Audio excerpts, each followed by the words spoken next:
हमारे उत्तोलक का टॉपिक चल रहा था। उत्तोलक लीवर क्या होता है, इसका एक सामान्य परिचय देते हैं। एक विद्वान हुए थे सिराक्यू के आर्किमिडीज। सिराक्यू एक स्थान है, सिराक्यूज स्थान के एक विद्वान हुए थे आर्किमिडीज।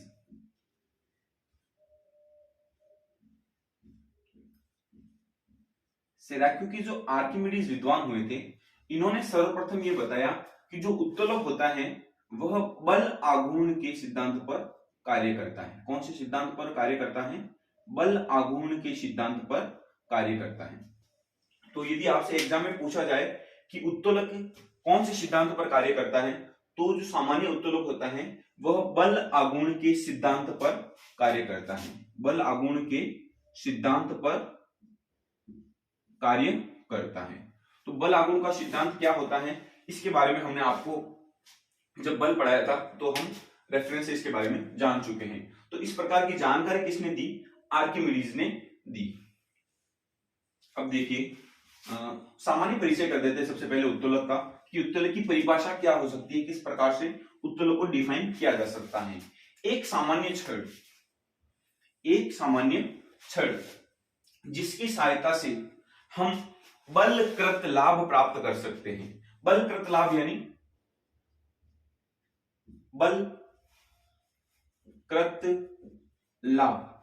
यानी हमने इस छड़ के ऊपर कहीं भी एक तरफ बल लगाया और उससे हमने लाभ प्राप्त कर दिया, यांत्रिकी लाभ प्राप्त कर दिया। क्योंकि उत्तोलक एक यांत्रिकी में हम बोलते हैं, मैकेनिकल में हम बोलते हैं, यांत्रिकी में हम ये बोलते हैं कि उत्तोलक जो है वह एक साधारण मशीन है। क्या है?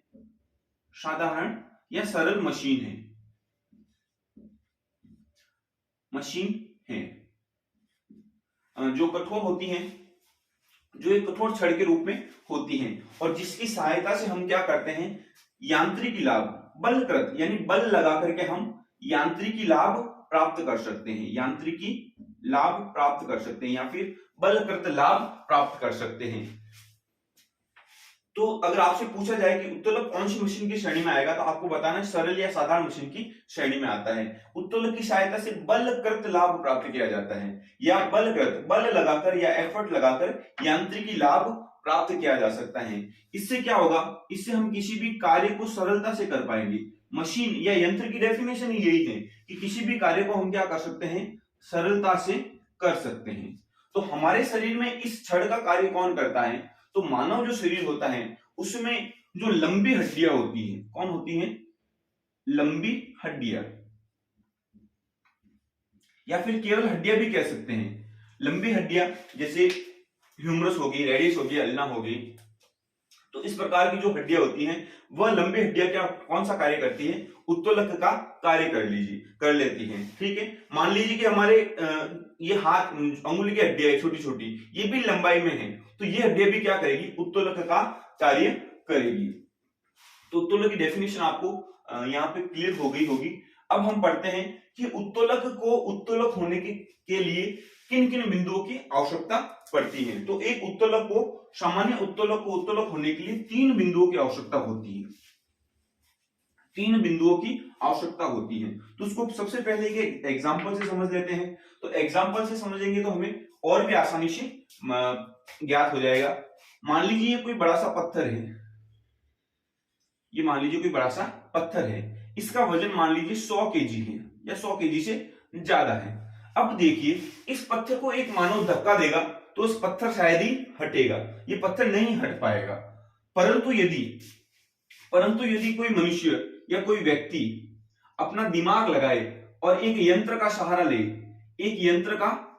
ले, एक लोहे की रॉड लेके आता है या लोहे की छड़ लेकर के आता है, ठीक है, और यहां पे एक छोटा सा पत्थर रखता है नीचे, ठीक है, और इस छड़ के ऊपर अपना बल लगाता है या प्रयास करता है, तो क्या होगा? ये पत्थर आसानी से हट जाएगा। इस छड़ की सहायता ली, इसी छड़ को हम क्या नाम देते हैं? इसी छड़ को हम लीवर के नाम से जानते हैं, लीवर या उत्तोलक के नाम से जानते हैं।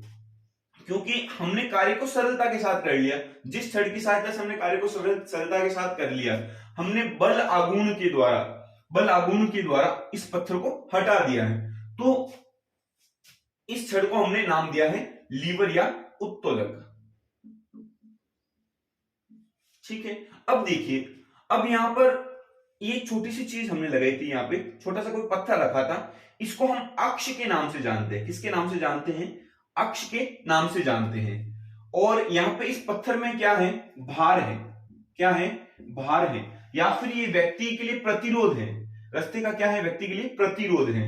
ठीक है, और ये व्यक्ति क्या करेगा? अपनी मांसपेशियों द्वारा, अपनी जो बाजुओं की मांसपेशियां हैं उनके द्वारा क्या लगाएगा? बल लगाएगा। क्या लगाएगा? यहाँ पे एक एफर्ट लगाएगा,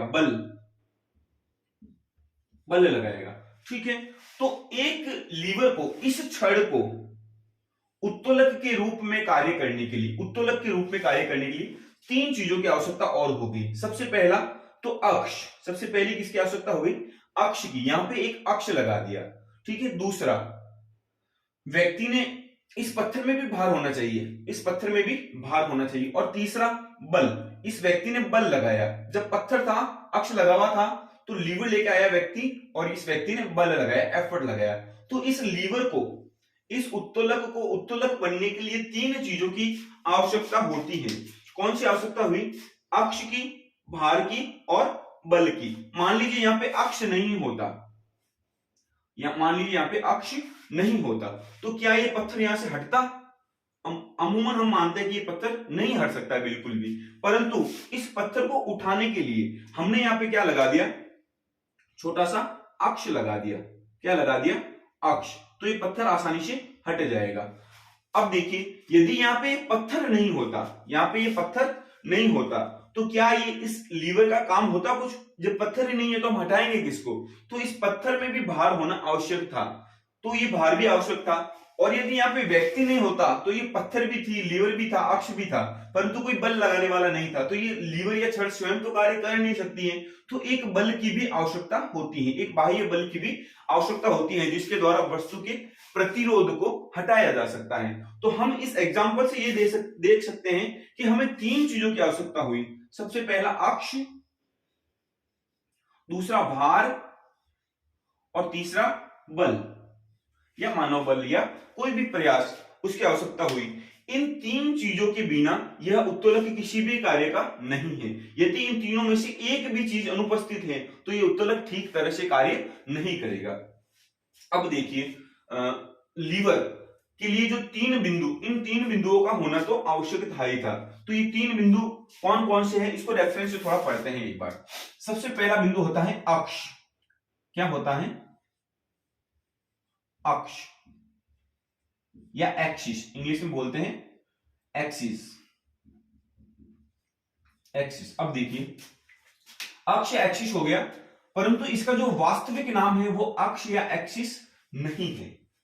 इसका जो वास्तविक नाम है वो अक्ष या एक्सिस नहीं है। इसका जो वास्तविक नाम है वो है, इंग्लिश में तो बोलते हैं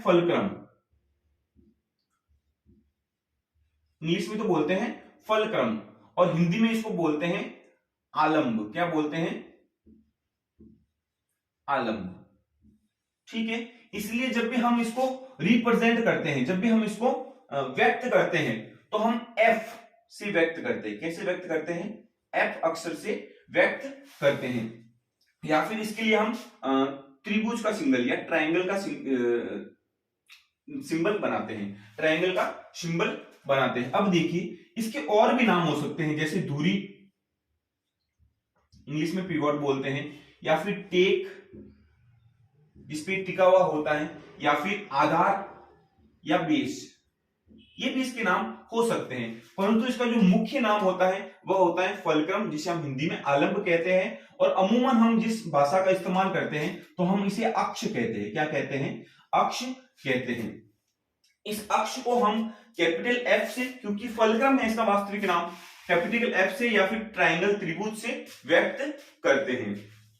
अब देखिए, अक्ष की डेफिनेशन क्या हो सकती है? अक्ष की डेफिनेशन क्या हो सकती है? तो जब लीवर बनता है तो लीवर में तीन चीजों की आवश्यकता तो हो ही गई, जो हमने पढ़ लिया कि भाई एक तो होना चाहिए अक्ष। क्या होना चाहिए? अक्ष। एक साइड में होना चाहिए भार, क्या होना चाहिए, भार, और एक साइड में होना चाहिए बल। ठीक है, ये बात हम पढ़ चुके हैं। अब देखिए इस अक्ष को हमने ट्राइंगल से या फिर एफ से रिप्रेजेंट किया, फलक्रम से। अब देखिए इसकी डेफिनेशन क्या हो सकती है, वह देखिए अक्ष या फलक्रम की डेफिनेशन ये हो सकती है कि वह बिंदु जिसके चारों ओर उत्तोलक गति करता है, ठीक है, या उत्तोलक घूमता है, उस बिंदु को हम क्या कहते हैं, अक्ष कहते हैं। क्या कहते हैं, अक्ष या फलक्रम कहते हैं।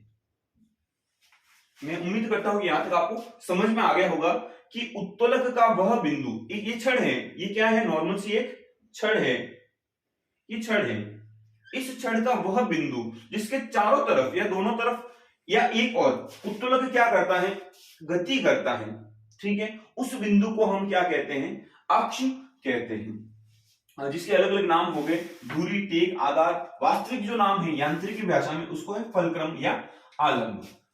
दूसरा बिंदु देखते हैं, उत्तोलक। दूसरा बिंदु है हमारा भार। दूसरा बिंदु क्या होना चाहिए, भार या वेट। सेकंड जो बिंदु होता है, आवश्यक बिंदु होता है, वो होता है भार, वेट। नॉर्मल भाषा में क्या बोलते हैं, वेट या भार, या लोड भी कह सकते हैं, लोड या वजन, ठीक है, लोड या वजन, या फिर इसका एक और भी अच्छा नाम है रेजिस्टेंस,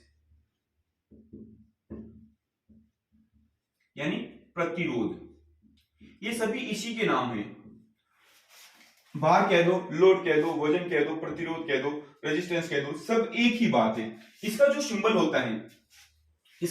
होता है वो होता है लगभग आयत या वर्ग के रूप में होता है, जिसके बीच में W लिखा हुआ होता है। फॉर एंगल होती है जो वर्ग के रूप में, आयत के रूप में होती है, जिसके बीच में W यानी वेट लिखा हुआ होता है। तो W से या फिर इस प्रकार से चौकोर से, या कभी कभार हम राउंड शेप में भी इसको रिप्रेजेंट करते हैं, राउंड शेप में भी इसको रिप्रेजेंट करते हैं। इस प्रकार से देख लीजिए, यहां पे ये भार है, ठीक है। तो भार क्या हो सकता है, भार की डेफिनेशन क्या हो सकती है कि लीवर द्वारा जिस प्रतिरोध को हटाया जाता है उसे हम क्या कहते हैं, भार कहते हैं। या लीवर के कार्य में जो वस्तु बाधा उत्पन्न करती है, बाधा या अवरोध उत्पन्न करती है, उसी को हम क्या कहते हैं, भार कहते हैं, जिसे हम वेट, W के सिंबल से जानते हैं। भार कह सकते हैं या फिर वेट भी कह सकते हैं। अब देखिए तीसरा जो बिंदु, आवश्यक बिंदु है, वह है बल। तीसरा जो आवश्यक बिंदु है वह है बल, फोर्स। पर इसका भी वास्तविक नाम फोर्स या बल नहीं है। इसका जो वास्तविक नाम है वह है एफर्ट।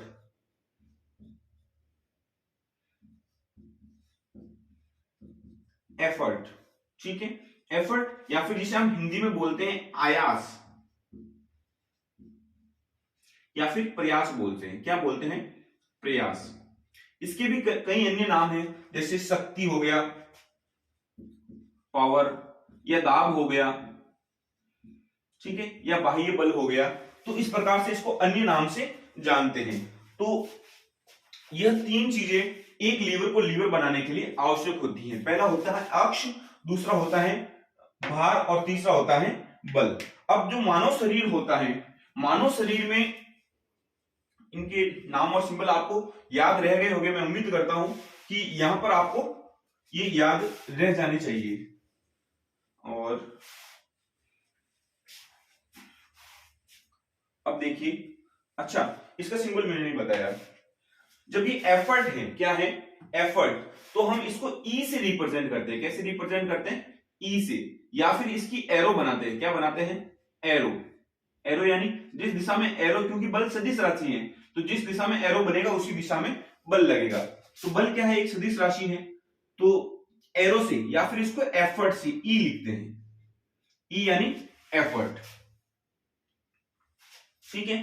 तो ये यदि मानव शरीर की बात करें कि मानव शरीर में इनका काम कौन करेगा, तो मानव शरीर में देखो हम पढ़ रहे हैं उत्तोलक, ठीक है। तो ये तो हमने पढ़ लिया कि जो मानव शरीर की जो लंबी हड्डियां होती हैं, मानव शरीर की जो लंबी हड्डियां होती हैं वह किसका कार्य करती हैं, वह उत्तोलक का कार्य करती है। ये हड्डियां किसका कार्य करती हैं, ये लीवर का कार्य करती है या उत्तोलक का कार्य करती है, ठीक है। यानी हम क्या कहें कि ये जो छड़ है, ये जो छड़ है, इस छड़ की जगह मानव शरीर के अंदर, ह्यूमन बॉडी के अंदर उत्तोलक का कार्य कौन करेगी, उत्तोलक का कार्य जो है ये हड्डियां करेगी। कौन करेगी, मानव शरीर के भीतर की बात कर रहा हूं। बाहर तो मशीनों में कोई भी कार्य कर सकता है, अलग अलग तरीके के लीवर आएंगे काम में, पर मानव शरीर में जो लंबी हड्डियां होती हैं वो किसका कार्य करती हैं, उत्तोलक का कार्य करती हैं।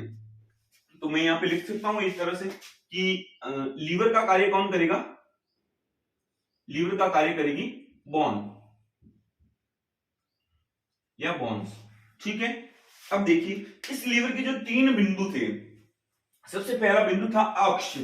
इस अक्ष का कार्य मानव शरीर में कौन करेगा, तो जहां पे हम हड्डियां पढ़ते हैं तो वहां हम ये भी पढ़ते हैं कि 2 या 2 से अधिक हड्डियां जहां पर मिलती हैं, 2 या 2 से अधिक हड्डियां जहां पर मिलती हैं, उस स्थान को हम क्या कहते हैं, उस स्थान को हम जोड़ या फिर संधि या फिर जॉइंट कहते हैं।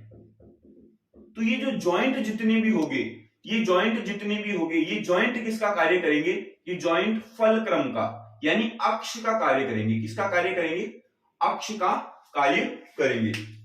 तो मैं ये लिख सकता हूं कि जो बोन्स है वो तो लीवर का कार्य कर ही रही है, पर जो जोड़ है अक्ष का कार्य कौन करेंगे, अक्ष का, या फिर मैं बिल्कुल सही भाषा में लिखूं तो फलक्रम,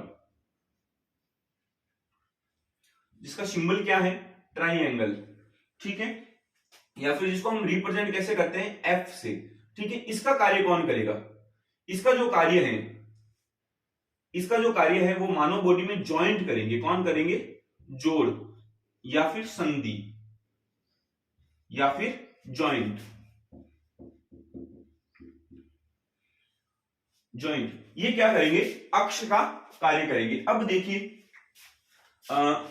दूसरा जो पॉइंट था वेट यानी भार, भार का कार्य कौन करेगा। मान लीजिए ये मेरा हाथ है, मैंने हाथ में कोई भी वस्तु को उठाया है, मान लीजिए मैंने इस डस्टर को उठाया है, इस डस्टर को मैंने उठाया है, तो इस डस्टर में वेट है, क्या है, वजन है। तो इस वजन जो बाह्य, यदि हम बाहर की बात करें तो बाह्य कोई भी वजन होगा, बाह्य कोई भी कारक होगा जिसका वजन होगा, तो वह वेट का कार्य करेगा। या फिर अब मान लीजिए कि मैं कोई एक्सरसाइज कर रहा हूं, मान लीजिए मैं हाथ की एक्सरसाइज कर रहा हूं, तो मेरे हाथों के वजन के आधार पर, यानी मेरे हाथों के ऊपर जो गुरुत्वाकर्षण बल लग रहा है, मैं हाथ को ऊपर उठा रहा हूं तो मेरे हाथ के ऊपर क्या लग रहा है, गुरुत्वाकर्षण बल लग रहा है। तो मेरे हाथ का स्वयं का भार किसका कार्य करेगा, भार या वेट का कार्य करेगा। तो भार या वेट क्या हो सकता है, भार या वेट,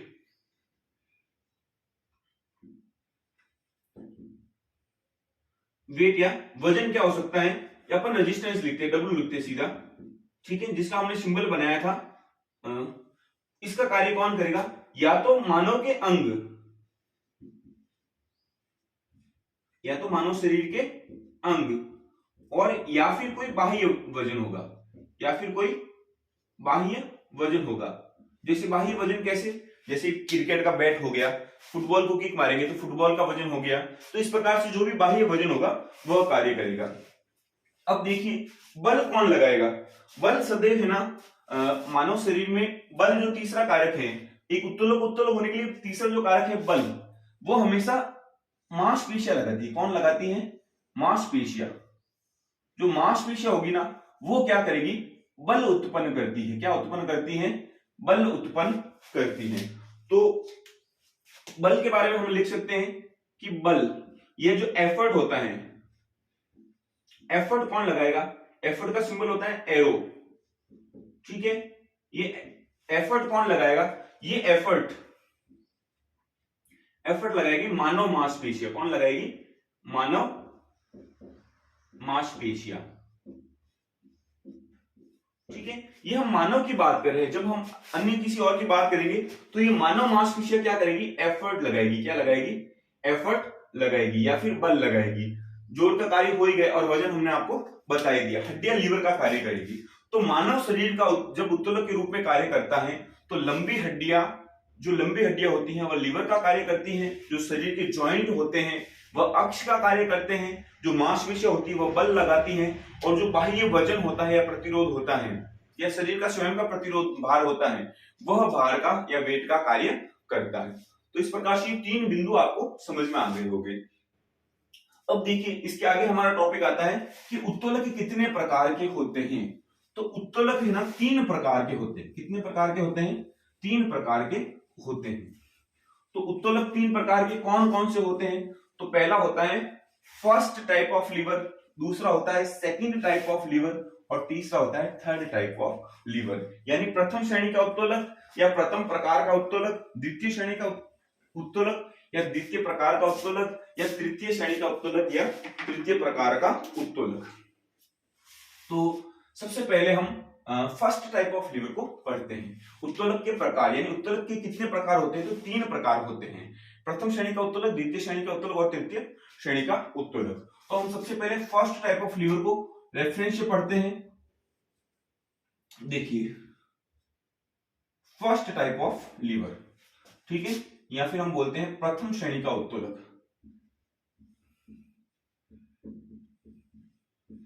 प्रथम श्रेणी उत्तोलक। देखिए प्रथम श्रेणी के उत्तोलक में क्या होता है, जब जितने भी सामान्य उत्तोलक होते हैं वो प्रथम श्रेणी के उत्तोलक ही होते हैं, परंतु ये मानव शरीर में बहुत कम पाए जाते हैं। तो देखिए कौन कौन से होते हैं। जब अक्ष मध्य में होता है, कहां पे होता है? अक्ष, जिसका हमने नाम दिया था फलक्रम। अक्ष या फलक्रम कहां पे होता है? मध्य में होता है। किसके मध्य में होता है? भार तथा बल के मध्य में होता है। जब भार तथा बल, भार यानी वेट, बल यानी एफर्ट, जब भार या बल के मध्य में, जब भार या बाह्य बल के मध्य में या आंतरिक बल के मध्य में अक्ष होता है तो उस प्रकार का लीवर कौन सी श्रेणी का लीवर कहलाएगा? उस प्रकार का लीवर प्रथम श्रेणी का उत्तोलक कहलाएगा। ठीक है। अब यदि मैं आपसे पूछूं कि ये कौन सी श्रेणी का लीवर है, बीच यहाँ पे ये अक्ष यहाँ पे आ गया है और ये भार यहाँ पे आ गया है और ये बल यहाँ पे आ गया है, तो ये कौन सी टाइप का लीवर है? तो भी ये फर्स्ट टाइप का लीवर है, क्योंकि यहाँ पे भार है और इधर बल है, तो बीच में क्या है? बीच में अभी भी अक्ष है। अब मान लीजिए इस प्रकार से आ गया, इस प्रकार का डायग्राम आ गया आपके पास में, तो अब ये कौन से तरह का लीवर है? तो अब भी ये फर्स्ट टाइप का ही लीवर है, क्योंकि बल के बीच में और भार के बीच में क्या है? बीच में हमेशा अक्ष होना चाहिए। जब भी बीच में अक्ष आएगा तो कौन से टाइप का लीवर आएगा? तो फर्स्ट टाइप का लीवर आएगा। तो ये अब कौन से टाइप का लीवर है?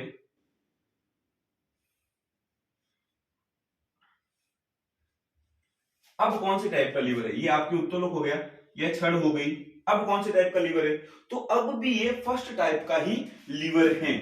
ठीक है, आपको बिल्कुल नहीं घबराना है, उत्तोलक बिल्कुल सीधा भी होना, ठीक है, और अक्ष कहां पे भी हो, साइड में यदि भार है और ये एफर्ट हो गया और ये वेट हो गया और ये यहाँ पे फलक्रम हो गया या अक्ष हो गया, जब भी अक्ष बीच में आएगा तो हमेशा कौन सी टाइप का लीवर होगा?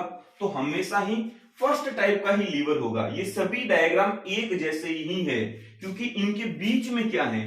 इनके बीच में अक्ष है, इसलिए ये सभी कैसी उत्तोलक हो गए? ये सभी प्रथम श्रेणी के उत्तोलक हो गए या फर्स्ट क्लास लीवर या फर्स्ट टाइप ऑफ लीवर कहलाएंगे।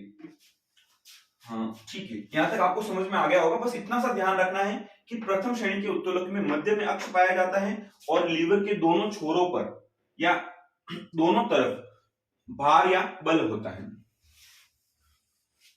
अब हम पढ़ते हैं द्वितीय श्रेणी का उत्तोलक या second class of lever. Second class of lever में क्या होता है? बिल्कुल इजी है। सेकंड क्लास ऑफ लीवर में भी द्वितीय श्रेणी का उत्तोलक पढ़ रहे हैं हम। द्वितीय श्रेणी उत्तोलक या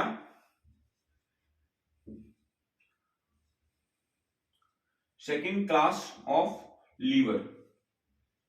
द्वितीय श्रेणी का जो उत्तोलक होता है या द्वितीय लीवर होता है, तो उसमें क्या होता है, तो उसमें भी बिल्कुल सामान्य सी बात है, बीच में आ जाता है भार या प्रतिरोध।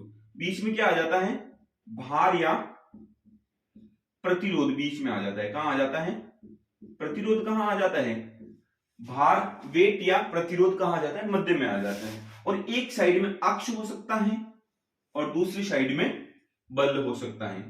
ठीक है, यहां पे एफर्ट लिख देता हूं मैं, बल। ठीक है, यहां पे लिख देता हूं अक्ष या फिर फलक्रम। ठीक है, अब यदि मैं चेंज कर दूं, यदि मैं, ये लीवर हो गया हमारा, इस लीवर में मान लो कि भार यहां पे आ गया, वेट यहां पे आ गया है, ये यहां पे बल आ गया है, ये बल आ गया है, और ये यहां पे अक्ष आ गया है। क्या आ गया है, अक्ष आ गया है। तो भी ये कौन से टाइप का लीवर है, तो भी ये सेकंड टाइप का ही लीवर है, सेकंड टाइप का ही लीवर है, क्योंकि मध्य में क्या आ रहा है, मध्य में भार आ रहा है। ठीक है, तो अब मैं ये डायग्राम को अगर यदि ऐसे बना दूं मैं, तो भी कोई तकलीफ नहीं होनी चाहिए हमें, तो भी हमें किसी प्रकार की कोई तकलीफ नहीं होनी चाहिए, क्योंकि बीच में क्या आ रहा है, बीच में हमेशा भार या वेट आ रहा है। तो इस प्रकार का जो लीवर जिसमें अक्ष तथा बल के मध्य में भार रहता है, या फिर हम कह सकते हैं कि आलंब तथा आयास, आलंब तथा आयास, बल को हम आयास भी कहते हैं, आयास या प्रयास, एफर्ट। ठीक है, तो बल तथा अक्ष के मध्य में भार पाया जाता है, या जब मध्य में प्रतिरोध होता है और एक तरफ अक्ष या बल होते हैं, तो इस प्रकार का लीवर क्या कहलाता है, जब मध्य में भार होगा, जितनी बार भी मध्य में भार आएगा, तो वह हमेशा कौन सी टाइप का लीवर होगा, ये हमेशा सेकंड टाइप का ही लीवर होगा। देखो, भार बिल्कुल मध्य में होना जरूरी नहीं है कि भार यहां पे नहीं है और बिल्कुल मध्य में होना नहीं, ऐसा कोई जरूरी नहीं है। हमेशा ये ध्यान रखना है कि बल तथा अक्ष के बीच में भार होना चाहिए। कहां होना चाहिए, बीच में। अब बीच में कहीं पे भी हो सकता है, यहां पे भी हो सकता है, यहां पे भी हो सकता है, और यहां पे भी हो सकता है। ठीक है, जब भी बीच में, इनके बीच में लीवर में यदि एक तरफ बल है और अक्ष है और बीच में क्या आ रहा है, भार आ रहा है, तो कौन सी टाइप का लीवर होगा, तो यह द्वितीय श्रेणी का उत्तोलक या लीवर होगा। तो अब हम नेक्स्ट लीवर की बात करते हैं कि नेक्स्ट टाइप ऑफ लीवर कौन सा होता है, तीसरे प्रकार का लीवर कौन सा होता है, या तीसरी श्रेणी का, तृतीय श्रेणी का उत्तोलक कौन सा होता है। तो थर्ड टाइप ऑफ लीवर की बात करते हैं। थर्ड टाइप के लीवर में भी नॉर्मल सी बात है, बस उसमें क्या होगा,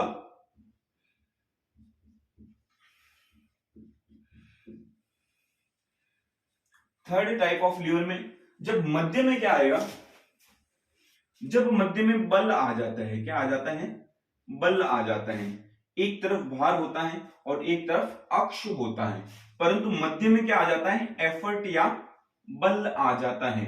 तो इस प्रकार का जो लीवर कहलाएगा, इस प्रकार का जो उत्तोलक कहलाएगा, वह कौन सी श्रेणी का उत्तोलक कहलाएगा, वह तृतीय श्रेणी का उत्तोलक कहलाएगा, क्योंकि इसके मध्य में क्या है, इसके मध्य में बल है। अब वापस वही बात है कि बल का सिंबल तो इस प्रकार से भी हो सकता है, ठीक है, और इस प्रकार से भी हो सकता है, ठीक है, या फिर इस प्रकार से हो सकता है, ठीक है। तो बल कोई सी भी दिशा में लग सकता है, परंतु आपको मध्य का ध्यान रखना है। जब मध्य में एरो आ गया, यानी बल आ गया या एफर्ट आ गया, ठीक है, तो आपको उस समय ध्यान रखना है कि ये कौन सी टाइप का लीवर है, ये तृतीय श्रेणी का, ये थर्ड टाइप का लीवर है। अब हम इनको एक बार एग्जाम्पल से समझते हैं, आपको एग्जाम्पल से बहुत भी सटीक तरीके से समझ में आ जाएगा। मेरे हिसाब से एग्जाम्पल से पूरा ही क्लियर हो जाता है। अमूमन ये पूछा जाता है कि कौन सी तरह का लीवर है या मध्य में क्या पाया जाता है, इस प्रकार का क्वेश्चन पूछा जाता है, और उसके बाद में क्वेश्चन सर्वाधिक जो पूछे गए हैं वह एग्जाम्पल के पूछे गए हैं कि एग्जाम्पल कौन सा होता है। तो अब देखिए, सबसे पहले हम एग्जाम्पल लेते हैं फर्स्ट क्लास ऑफ लीवर की। फर्स्ट क्लास ऑफ लीवर या प्रथम श्रेणी का जो उत्तोलक होता है या फर्स्ट लीवर होता है, फर्स्ट लीवर के एग्जाम्पल हम लेते हैं। ठीक है, तो फर्स्ट लीवर का पहला एग्जांपल है मानव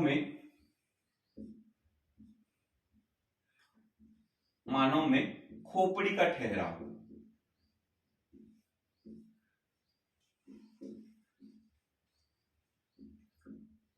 मानव में खोपड़ी का ठहराव। और भी एग्जांपल है इसके, अच्छे अच्छे एग्जांपल हम लेंगे।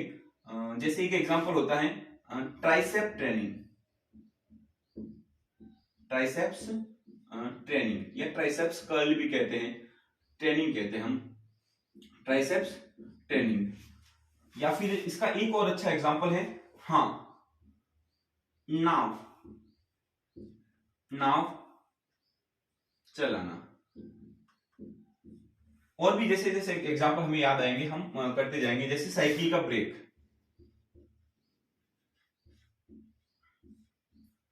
साइकिल का ब्रेक। अब देखिए इनको हम एक एक को रेफरेंस से समझते हैं। अमूमन एग्जाम में ये दोनों एग्जाम्पल पूछे जाते हैं, तो इनको हम समझते हैं एक बार कैसे ये कार्य करते हैं। तो अब मान लीजिए कि ये हमारी खोपड़ी है, डायग्राम मैं बना देता हूं एक बार, आपको डायग्राम से क्या थोड़ा जल्दी समझ में आ जाता है। देखिए ये मानव है, मान लीजिए ये मेरा ही फोटो है,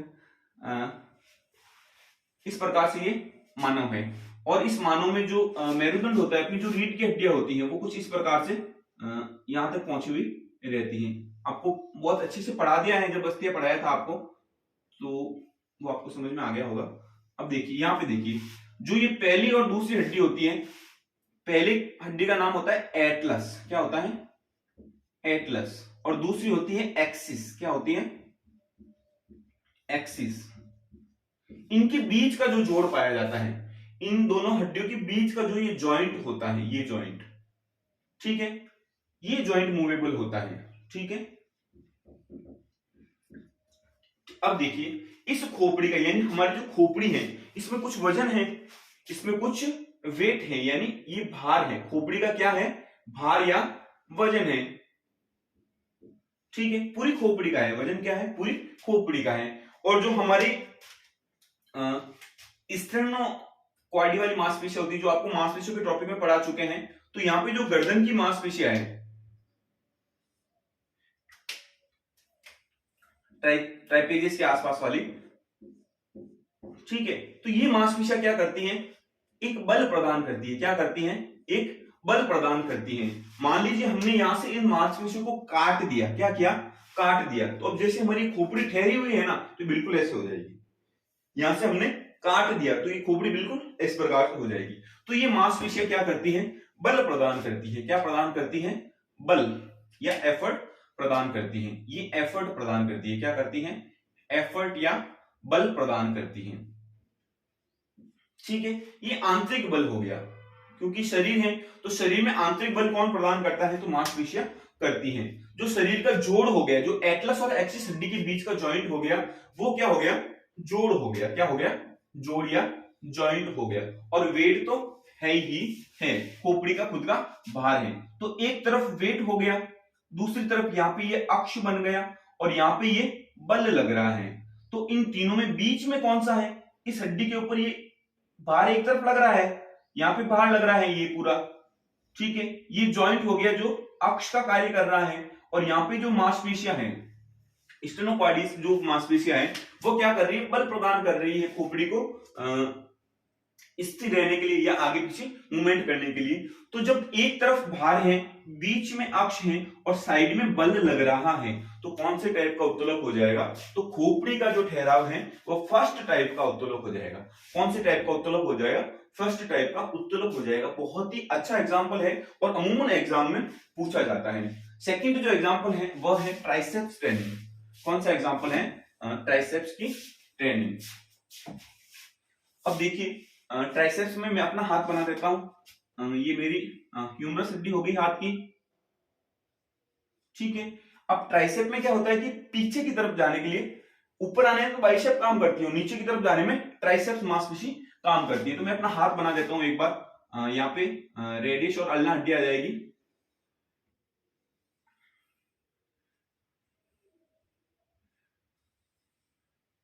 ये रेडियस और अल्ना हड्डियां आगे, और यहाँ पे आगे मेरा पूरा हाथ है, क्या है, आगे मेरा पूरा हाथ है जिसमें मेरा फिंगर भी आ गया, थंब भी आ गया। ये इस प्रकार से मैंने हाथ बना दिया है। क्या थोड़ा डायग्राम बनाने में थोड़ा ज्यादा टाइम लग जाता है, तो आप जो नोट्स दिया आपको उसमें से आप डायग्राम देख लेना। अब मान लीजिए कि मेरे को इस हाथ में मैंने मान लीजिए कोई डंबल्स पकड़ रखा है या वजन पकड़ रखा है, ठीक है। तो अब देखिए यहाँ पे जो ट्राइपीजियस मांसपेशी है, ट्राइसेप्स मांसपेशी है, ट्राइपीजियस तो गर्दन में हो गई जो हमने अभी पढ़ा था। यहाँ पे जो ट्राइसेप्स मांसपेशी है जो हमारे जैसे बाजू है, तो बाजू के नीचे तरफ रहती है, तो जो ट्राइसेप्स मांसपेशी, जब आपको मांसपेशी पढ़ाया था तो बहुत अच्छे से पढ़ाया था, इसका ओरिजिन, इंसर्जन और इसके जो वर्क होते हैं वो सारे भी आपको पढ़ा रखे हैं। तो ये क्या करती है, एक बल प्रदान करती है, क्या करती है, एफर्ट या बल प्रदान करती है। ये जो कोहनी का जोड़ है, ठीक है, जब आपको ज्वाइंट पढ़ाए थे तब भी ये बहुत अच्छे से पढ़ाया था कि जो कोहनी का जो ये जोड़ है, ठीक है, तो ये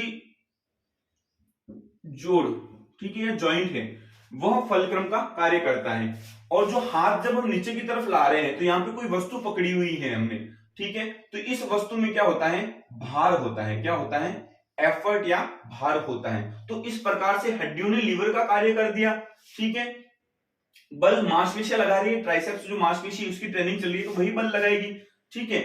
और जब आप हाथ को नीचे की तरफ लाते हैं, जब आप हाथ को नीचे की तरफ लाते हैं, इस प्रकार से नीचे की तरफ ला रहे हैं, तो ट्राइसेप मांसपेशी संकुचित होगी, तो ये बल लगाएगी। अब देखिए ये कोहनी का जोड़ ज्वाइंट का कार्य करेगा और हाथ में जो वजन है वह वेट रहेगा ही रहेगा। तो जब भार के जोड़ और बल इस प्रकार से इस क्रम में है कि बल तथा भार के मध्य जोड़ है या फिर अक्ष है, क्या है, अक्ष है। तो जब अक्ष मध्य में होगा तो कौन से टाइप का लीवर होगा, तो आपको मैंने बता चुका हूं कि फर्स्ट टाइप के लीवर में अक्ष हमेशा मध्य में रहता है। तो ये भी एक अच्छा एग्जांपल है। तीसरा एग्जांपल है वो होता है नाव चलाना। अब देखिए यहाँ पे आपको ये चीज ध्यान रखनी है कि नाव किस प्रकार की होनी चाहिए, नाव किस प्रकार की होनी चाहिए। यदि आपने नाव का सिलेक्शन गलत तरीके से कर लिया तो आपका क्वेश्चन है वो बिल्कुल गलत हो जाएगा। तो ये नाव इस प्रकार की होनी चाहिए कि जिसमें यहाँ पे एक क्लिप लगा हुआ हो, क्या लगा हुआ हो, क्लिप, ठीक है, एक क्लिप लगा हुआ हो जिसमें ये चप्पू हो, क्या हो, चप्पू लगा हुआ हो, और यहाँ पे व्यक्ति बैठा है, ये व्यक्ति बैठा है और ये नाव चला रहा है, क्या कर रहा है, नाव चला रहा है। यहाँ पे क्लिप जरूर लगा हुआ होना चाहिए क्योंकि यही क्लिप है जो अक्ष का कार्य करेगा, किसका कार्य करेगा, अक्ष का या फलक्रम का कार्य करेगा। और यहाँ पे व्यक्ति एफर्ट लगाएगा, क्या लगाएगा, एफर्ट या बल लगाएगा, एफर्ट या बल लगाएगा। और यहाँ पे पानी को हटा रहा है तो पानी का भार हटा रहा है वो, तो यहाँ पे वेट आ जाएगा, पानी का भार आ जाएगा क्योंकि पानी को विस्थापित कर रहा है, ठीक है। तो अब देखिए जिस जगह से, जिस क्लिप से ये टिका हुआ है, ये क्लिप अक्ष का कार्य करेगा, किसका, अक्ष का, ठीक है। तो नाव चलाना भी एक प्रकार से कौन से टाइप का एग्जाम्पल हो जाएगा, फर्स्ट टाइप का एग्जाम्पल हो जाएगा। परंतु यहाँ पे ध्यान रखने योग्य सिर्फ एक ही बात है कि इस जो नाव है, ये जो नाव है, इस नाव के अंदर जो है ना, इस नाव में क्लिप लगा हुआ होना चाहिए और अवश्य ही लगा होना चाहिए, नहीं तो ये कोई और टाइप का लीवर बन जाएगा, ठीक है। तो थर्ड टाइप के लीवर में भी जा सकता है, पर यहाँ पे क्लिप लगा रहेगा, एक तरफ बल लगेगा और एक तरफ भार लगेगा, तो ये फर्स्ट टाइप का ही लीवर कहलाएगा। एक और एग्जांपल लेते हैं हम, साइकिल का ब्रेक। साइकिल का ब्रेक तो आपने अमूमन देखा ही होगा, जो नॉर्मल पुरानी साइकिल थी उसमें ब्रेक सिस्टम रहता था, ठीक है। तो मैं साइकिल ड्रॉ नहीं करूंगा क्योंकि अपने फिजिकल से रिलेटेड नहीं है, पर हम एक साइड से ब्रेक लगाते थे, क्या करते थे, ब्रेक लगाते थे। और उस ब्रेक का जो जैसे ये ब्रेक था हमारा, यहाँ पे ब्रेक लगाते थे, ये ब्रेक यहाँ टिका हुआ होता था और जाके ये पहिए को रोकता था, किसको रोकता था, पहिए को रोकता था। तो ये अक्ष बीच में आ गया, यहाँ पे हमने बल लगाया और ये प्रतिरोध किसका कर रहा है या विरोध किसका कर रहा है, तो ये पहिए का विरोध करता था। तो ये भी कौन से टाइप का एग्जाम्पल हो गया, ये फर्स्ट टाइप का एग्जाम्पल हो गया। एक फिजिकल एजुकेशन में बहुत अच्छा एग्जाम्पल और मिलता है, बास्केट को थ्रो करना या शॉर्ट पुट को थ्रो करना। बास्केट करना यानी बास्केटबॉल में जो हम बास्केट करते हैं वह बास्केट करना, या फिर शॉर्ट पुट। शॉर्ट पुट को थ्रो करना।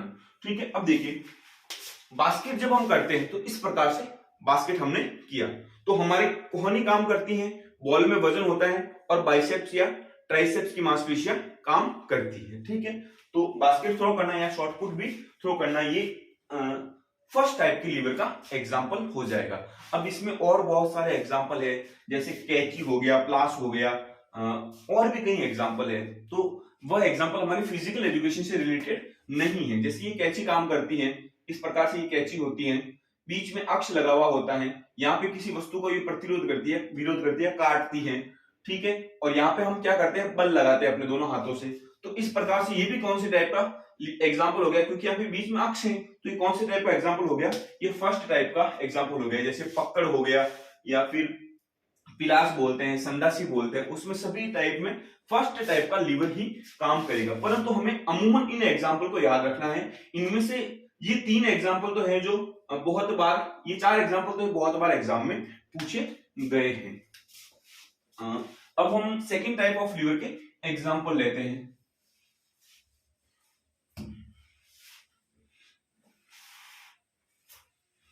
सेकेंड टाइप ऑफ लीवर के एग्जाम्पल हम लेते हैं। अब देखिए जो सेकेंड टाइप ऑफ लीवर है, ठीक है, या द्वितीय श्रेणी का लीवर है, उसमें बीच में क्या था, बीच में हमेशा भार आता था। क्या आता था, भार आता था। तो यहां लिख देता हूं एक बार, बीच में भार या मध्य में भार। आपको तो भार याद रखना है, लिखने की जरूरत नहीं है मेरे हिसाब से। देखिए एग्जाम्पल हम सबसे पहले सबसे अच्छा वाला एग्जाम्पल लेते हैं, ताड़ासन। हाँ, ताड़ासन या फिर पंजों पर खड़े होना, पैरों के पंजों पर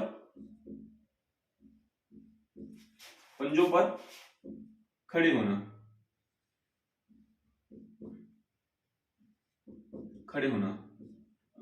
जिसे हम पंजों पर खड़े होने को है ना, हमने एक नाम भी दिया था, टिपटो। टिपटो नाम भी दिया था। जब हम ताड़ासन पढ़ रहे थे तब हमने देखा था पंजों पर जो खड़े होते हैं इसको हम टिपटो कहते हैं। ठीक है, अब देखिए इसको समझने के लिए थोड़ा सा ध्यान रखना पड़ेगा। अब देखिए इसमें गुरुत्वाकर्षण बल किस प्रकार से कार्य करता है, वो यदि हमें पता है तो हम आसानी से इसको 1 सेकंड में इसको सॉल्व कर सकते हैं। पर उसके लिए हमें गुरुत्वाकर्षण बल का ज्ञान होना चाहिए, जो हमने बल में पढ़ रखा है ऑलरेडी। अब देखिए ये मान लीजिए हमारे पैर की एडी है। क्या है, पैर की एडी है।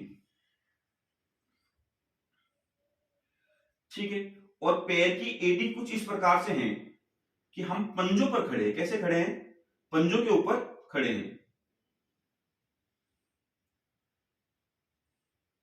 ये इस प्रकार से हम पंजों के ऊपर खड़े हैं। तो ये बेस है, जहां से बेस है वहां पे हमारे पंजे टिके हुए हैं। क्या टिके हुए हैं, पंजे हमारे टिके हुए हैं।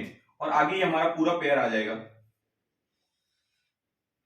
आगे हमारा ये पूरा पैर आ जाएगा, ये घुटना आ जाएगा और घुटने के बाद में थाइज आ जाएगी। ठीक है, ये थाइज आ जाएगी।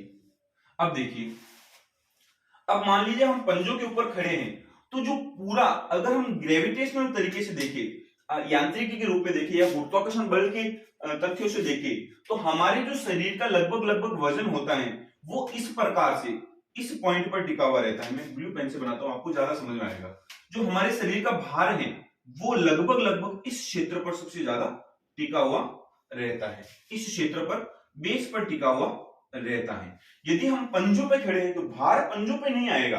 भार का जो गुरुत्व केंद्र है, जो गुरुत्व आकर्षण के नियम से भार जो लगेगा वह लगभग एडी वाले एरिया में लगेगा। कहां पे लगेगा, एडी वाले भाग में लगेगा। और यहाँ पे जो हमारे जॉइंट हो गए, जो अंगूठे और छोटी छोटी हड्डियों के बीच की जो जॉइंट है, ये जॉइंट क्या करेंगे, अक्ष का कार्य करेंगे। किसका कार्य करेंगे, अक्ष का कार्य करेंगे। ठीक है, यहां पे बीच में क्या आ जाएगा, बीच में भार आ जाएगा। क्या आ जाएगा, भार, क्योंकि पूरा जो ग्रेविटेशनल फोर्स जो है ना, गुरुत्व का पूरा भार कहां पे आ रहा है, वह बीच में आ रहा है, भार या वेट आ जाएगा। अब देखिए, अब इस कंडीशन में हम एफर्ट कहां पे लगाएंगे, इस कंडीशन में हम हमारी जो काल्फ की मसल्स है, जो हमारी पिंडली की मांसपेशियां हैं, जो हमारी पिंडली है, जो हमारी ये पिंडली है, इस जो पिंडली की मांसपेशियां हैं ये क्या करेगी, हमें स्थिर खड़े रहने में सहायता प्रदान करेगी। तो ये मांसपेशियां हमेशा बल लगाएगी, क्या लगाएगी, बल लगाएगी। अब आपको यहाँ पे ध्यान यही रखना है कि जब एक तरफ बल लग रहा है, क्या लग रहा है, बल लग रहा है, जब आपके मध्य में भार आ रहा है, इस स्थान पर आपके लगभग लगभग वेट पड़ेगा, कहां पे आएगा, वेट यहाँ पे आ जाएगा, मध्य में भार आ रहा है, और आपके जो अंगूठा और छोटी अंगुली के जो इनके बीच का जो ज्वाइंट है यहाँ पे अक्ष का कार्य हो रहा है, यहाँ पे अक्ष का कार्य हो रहा है, यानी फलक्रम आ रहा है, ठीक है, यहाँ पे वेट आ रहा है, यहाँ पे एफर्ट या बल आ रहा है। तो इस कंडीशन में कौन से टाइप का लीवर हो गया, क्योंकि मध्य में भार आ रहा है, ठीक है, तो इस वजह से ये कौन से टाइप का लीवर हो जाएगा, सेकंड टाइप ऑफ लीवर कहलाएगा। यदि हम केवल बात करें कि हम स्थिर खड़े रहते हैं, तो स्थिर खड़े रहने में भी first second type of lever का ही यूज होता है। पंजों पर खड़े हैं तो भी हमें सेकंड टाइप ऑफ लीवर का ही प्रयोग होता है। यदि हम पंजों पे चल रहे हैं तो भी सेकंड टाइप ऑफ लीवर का ही, धीमे धीमे चल रहे हैं पंजों के ऊपर तो भी सेकंड टाइप ऑफ लीवर का ही प्रयोग रहता है। ताड़ासन में भी सेकंड टाइप ऑफ लीवर का प्रयोग ही रहता है। पर हमें जो गुरुत्वाकर्षण बल लग रहा है उसका कार्य, जो गुरुत्वाकर्षण बल के कारण हमारे शरीर का भार हो रहा है, उसका कार्यमान किस बिंदु के ऊपर जाके टिक रहा है, उस चीज का हमें ज्ञान होना चाहिए। तो हम आसानी से कह सकते हैं कि इसमें कौन सा उत्तोलक बनेगा, तो उसमें सेकंड टाइप ऑफ लीवर बनेगा, ये द्वितीय श्रेणी का उत्तोलक बनेगा। तो आसानी से हम कह सकते हैं कि पंजों पर खड़े होना या ताड़ासन करना या टिप टॉ की जो पोजीशन होती है वो कौन से टाइप के लीवर होती है, तो वह हमेशा सेकंड टाइप ऑफ लीवर ही होती हैं। तो नेक्स्ट एग्जांपल हम आपको बता सकते हैं कि पुशअप करना, जैसे क्या हो सकता है, पुशअप करना। और भी एग्जांपल है इसके बहुत सारे, तो ये आपको समझ में आ गया होगा। सेकंड एग्जांपल ले लेते हैं एक बार। पहला एग्जांपल तो हो ही गया, एग्जांपल सेकंड एग्जांपल ले लेते हैं,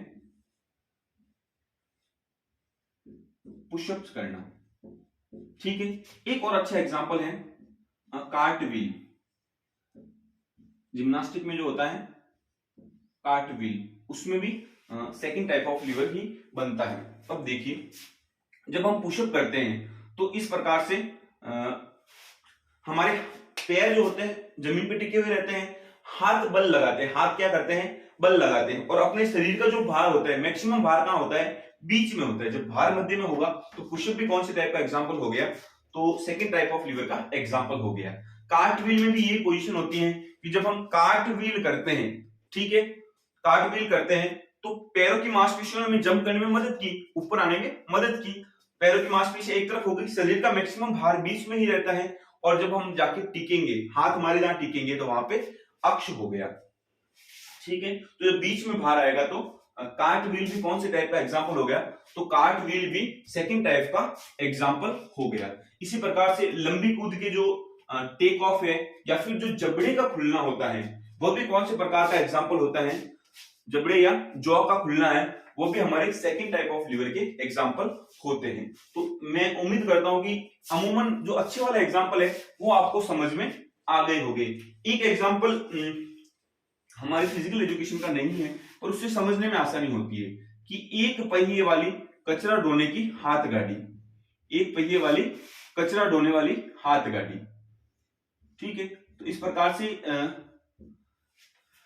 इसमें भार रहता है बीच में, या जैसे कुली को आप देखते हैं, कुली, इसमें बीच में क्या होता है, भार होता है, यहाँ पे कुली इसको पकड़ के लेके जाता है और यहाँ पे ये अक्ष से या पहिए से टिकी रहती है, तो बीच में भार हो जाएगा, ये अक्ष हो जाएगा और यहाँ पे आदमी एफर्ट लगाएगा, ठीक है, या फिर बल लगाएगा। तो ये भी कौन से टाइप का एग्जांपल है, सेकंड टाइप ऑफ लीवर के एग्जांपल है। अब हम थर्ड टाइप ऑफ लीवर के एग्जांपल देखते हैं।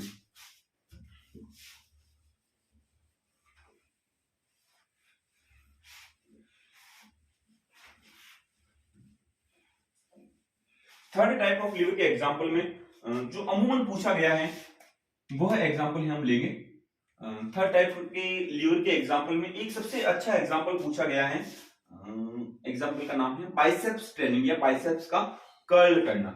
अब यहाँ पे जब आपको मसल्स पढ़ाया गया था तो तब बाइसेप्स के ओरिजिन यानी उद्गम और समापन स्थल बताए गए थे, तो उसी के हिसाब से हम इसको यहाँ पे पढ़ेंगे कि जो हमारी जो ह्यूमरस हड्डी होती है, जो हमारी ह्यूमरस हड्डी होती है, इसके आगे से जो रेडियस और अल्ना हड्डियां निकलती हैं, रेडियस और अल्ना हड्डियां निकलती हैं, ठीक है, उसके आगे जो हमारा हाथ होता है, क्या होता है, हाथ होता है, ठीक है। इसकी हम जब बाइसेप ट्रेनिंग करते हैं, जब हम बाइसेप ट्रेनिंग करते हैं तो मान लीजिए हमने डंबल्स पकड़ रखा है, इस डंबल्स का वेट है, क्या है, वेट है या भार है, ठीक है।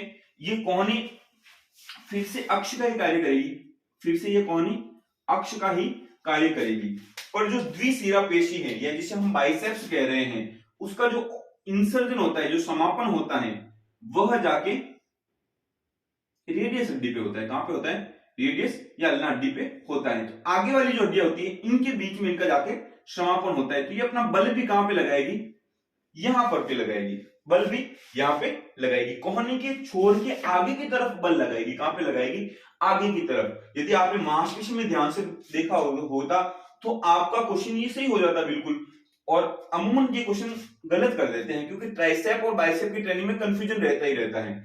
तो जब ये मांसपेशी का बल यहां पे लगेगा, अक्ष का कार्य ये कोहनी का जोड़ करेगा, और वेट आप एक तरफ से हटा रहे हो, तो जब बीच में आ जाएगा बल, क्या आ जाएगा, बल, मध्य में एफर्ट आ जाएगा, मध्य में एफर्ट आ जाएगा या फिर बल आ जाएगा, और एक तरफ फलक्रम या अक्ष होगा। तो ये कौन से टाइप का एग्जांपल हो जाएगा, तो ये हमेशा ही जो बाइसेप्स ट्रेनिंग है, बाइसेप्स कर्ल बोलते हैं। जब भी हम हाथ को ऊपर की तरफ संकुचित करेंगे ऐसे, तो हमारे कौन से टाइप का लीवर बनेगा, तो सेकंड टाइप का लीवर बनेगा। इनके और भी अच्छे अच्छे एग्जांपल हैं, जैसे हेमस्ट्रिंग का भी कर्ल करना, हेमस्ट्रिंग जो मांसपेशी है उसी में भी इसी प्रकार का सेम कर्ल होता है, वो भी आगे की हड्डी में जाके दसती है। और जैसे बॉल, रैकेट, फुटबॉल खेलना, रैकेट, इस प्रकार से बेसबॉल का जो बैट होता है उसमें खेलना, तो वो सारे भी किसी प्रकार के लीवर हो जाएंगे, वो भी थर्ड टाइप ऑफ लीवर के एग्जांपल आ जाएंगे। इनके जो अन्य एग्जांपल हो सकते हैं, जैसे हाँ, एक एग्जांपल मैं आपको जरूर बताऊंगा, जो मैंने आपको बताया था अभी नाव वाला। यदि नाव में हम चप्पू चला रहे हैं, क्या कर रहे हैं, बाइसेप कर्ल का एग्जांपल तो हो ही गया आपके। यदि हम नाव के अंदर चप्पू चला रहे हैं, क्या कर रहे हैं, नाव में चप्पू चला रहे हैं, देखो चप्पू अलग शब्द आ गया, ठीक है। ये व्यक्ति यहां पे बैठा है, ठीक है, मान लीजिए कोई व्यक्ति बैठा है और अपने हाथ में चप्पू ले रखा है, इसने क्या ले रखा है, चप्पू, जो बिल्कुल नाव को कहीं पे भी नहीं छू रहा है, सीधा पानी में जा रहा है, सीधा कहां पे जा रहा है, पानी में जा रहा है, ठीक है। तो इस प्रकार का जो ये चप्पू होगा, ठीक है, नाव में वाटर रोइंग करते हैं जब उसमें होता है, इस प्रकार से चप्पू चलाते हैं, ठीक है। तो एक हाथ से आपने देखा होगा कि इस हाथ से तो ये पकड़ के रखता है, केवल क्या करता है, पकड़ के रखता है, नॉर्मली यहां से प्रेशर नहीं लगाता है, प्रेशर लगाता है इस हाथ से। जो दूसरा हाथ है, मेरे पास कोई इतनी लंबी चीज नहीं है, मैं आपको समझा सकता अच्छे से, इस प्रकार से आप देखिए, तो इस प्रकार से इस हाथ को तो ये लगभग स्थिर ही रखता है, इस हाथ से ये क्या करता है, बल मैक्सिमम लगाता है। तो ये अक्ष हो गया, ये बल हो गया, बल कौन सा हाथ से लग रहा है, इस हाथ से, और पानी को हटा रहा है, किसको हटा रहा है, यहाँ के पानी को हटा रहा है, ठीक है। आदमी थोड़ा बड़ा बनाऊं तो शायद आपको और अच्छे से समझ में आ जाएगा। देखो ये आदमी, एक बार नाव को हटा देते हैं, ठीक है, चला ये नाव ही रहा है, पर देखो एक बार इस प्रकार से ये आदमी है, ठीक है, ये एक हाथ से केवल इसको पकड़ के रख रहा है और इस हाथ से बल लगा रहा है, किस हाथ से, दूसरे हाथ से पूरा एफर्ट लगा रहा है। तो यहाँ पे आ गया बल, यहाँ पे आ गया अक्ष, और यहाँ पे पानी के भार को हटा रहा है, पानी के प्रतिरोध को सामना कर रहा है, तो यहाँ पे आ जाएगा भार। तो जब भी बीच में बल आएगा तो कौन से टाइप का लीवर हो जाएगा, जब भी बीच में एफर्ट या बल आएगा तो ये हमेशा थर्ड टाइप ऑफ लीवर होता है। अमूमन ऐसा कैसा होता है, हॉकी स्टिक के अंदर कैसा होता है, हॉकी स्टिक में भी हम क्या करते हैं, ऊपर वाले हाथ से तो पकड़ के रखते हैं, हॉकी को इस प्रकार से हिलाते हैं, ठीक है। तो हॉकी स्टिक में, क्रिकेट के बैट में भी देखिए, क्रिकेट के बैट में मान लीजिए हमने शॉट मारा, ये शॉट मारा, तो बैट के खुद का वजन है, मांसपेशियां ये वजन भार लगाएगी और यहां से अक्ष से टिका हुआ रहेगा। एक एग्जांपल और आता है कि हाथ को ऊपर की तरफ उठाना, हाथ को ऊपर की तरफ उठाना, उसमें कौन सा जॉइंट काम करेगा, तो हाथ को जो शरीर से जब दूर ले जाएंगे, हाथ को जब शरीर से दूर ले जाते हैं, यानी ऐसे शरीर से दूर ले जा रहे हैं, तो हम क्या करेंगे, कि जो डेल्टोइड मांसपेशी होती है वो कार्य करती है और जॉइंट यहाँ पे रहता है और हाथ का खुद का भार होता है जो गुरुत्वाकर्षण बल के कारण नीचे की तरफ जाना चाहता है, पर हम इसको ऊपर उठा रहे हैं। तो डेल्टोइड मांसपेशी यहाँ पे इस प्रकार से कार्य करेगी, यहाँ पे आ जाएगा जॉइंट, जॉइंट जोड़ आ जाएगा और ये हाथ का भार हो जाएगा। तो हाथ को एक तरफ की तरफ ऊपर उठाना, ये भी कौन से टाइप का एग्जाम्पल हो जाएगा? तो थर्ड टाइप का एग्जाम्पल हो जाएगा। अब हम एक बार आप इसको देखिए, इसके आगे की हम बात इसके बाद में हम बात कर रहे थे कि एक्चुअली क्या नोट्स में किस क्रम से आपको पढ़ा रखा है उसी क्रम में आपको पढ़ाना है। तो मैं बस नोट्स को चेक करने गया था कि आपको किस क्रम में पढ़ा रखा है। तो हम आगे बात कर रहे थे, इसके बाद में आपको दे रखा है कि होता है भार भुजा और बल भुजा, ये क्या होती है और इनसे किस प्रकार से कितना लाभ प्राप्त किया जा सकता है या यांत्रिक लाभ कितना प्राप्त होता है, तो उसको हम पढ़ेंगे एक बार। तो सबसे पहले आप है ना बल भुजा और भार भुजा को समझने की कोशिश कीजिए। बिल्कुल इजी है, क्योंकि हमें जब कोई चीज पढ़नी है तो पूरी पढ़नी है। वीडियो भले 2 घंटे का 3 घंटे का बन जाए कोई तकलीफ नहीं है, पर हम जब चीज को एक बार पढ़ रहे हैं तो पूरा ही पढ़ेंगे। देखिए हाँ,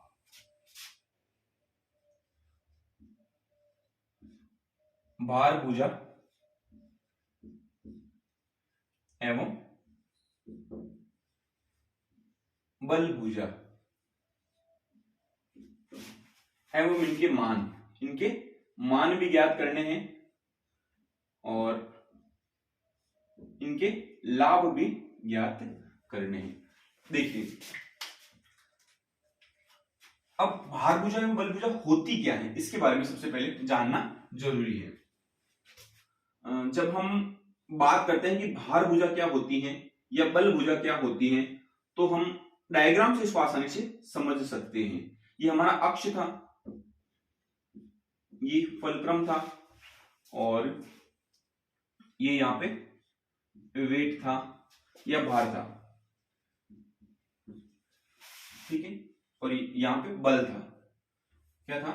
बल यहां पे था। इस प्रकार से ये बल था या एफर्ट था या बल था, ठीक है। अब ये कौन से टाइप का लीवर था? तो हम कह सकते हैं कि ये फर्स्ट टाइप का लीवर था। कौन से टाइप का लीवर था? फर्स्ट टाइप का लीवर था। अब देखिए बल भुजा या भार भुजा होती क्या है, तो ये देखिए ये एक आपको एंगल, ये जो बिल्कुल सीधी रॉड दिख रही है, ठीक है, इसमें डेफिनेशन से शुरू करते हैं। सबसे पहले भार भुजा या बल भुजा की डेफिनेशन क्या हो सकती है? तो भार की अक्ष से दूरी, भार की अक्ष से दूरी ही क्या कहलाती है? भार भुजा कहलाती है। क्या कहलाती है? भार भुजा या वेट आर्म कहलाती है, या फिर भार बाहु कहलाती है। क्या कहलाती है? भार बाहु। बाहु का मतलब वही भुजा हो गया, ठीक है। आपको भार भुजा याद रखना है। देखिए वापस ये भार है और ये अक्ष है, भार की अक्ष से दूरी क्या कहलाएगी? भार भुजा कहलाएगी, ठीक है। इसी प्रकार से बिल्कुल सामान्य बल की अक्ष से दूरी, बल ये अक्ष का बिंदु है, ये बल का बिंदु है, ये भार का बिंदु है, ठीक है। तो देखिए बल की अक्ष से दूरी क्या कहलाएगी? बल भुजा कहलाएगी। क्या कहलाएगी? बल भुजा। बिल्कुल क्लियर, बिल्कुल सिंपल है। बल की अक्ष से दूरी बल भुजा, भार की अक्ष से दूरी भार भुजा, यानी अक्ष से बल की दूरी कितनी है? वो तो बल भुजा होगी। अक्ष के और भार के बीच की दूरी क्या है? तो वो भार भुजा होगी। अब देखिए यदि मैं आपसे कहूं, हाँ इसी में देख लेते हैं एक बार, ठीक है। ये अक्ष है, इस बार अक्ष इस बार इस साइड में आ गया है, ठीक है, और यहां पे बल लग ही रहा है और यहां पे भार है। क्या है? भार है, ठीक है।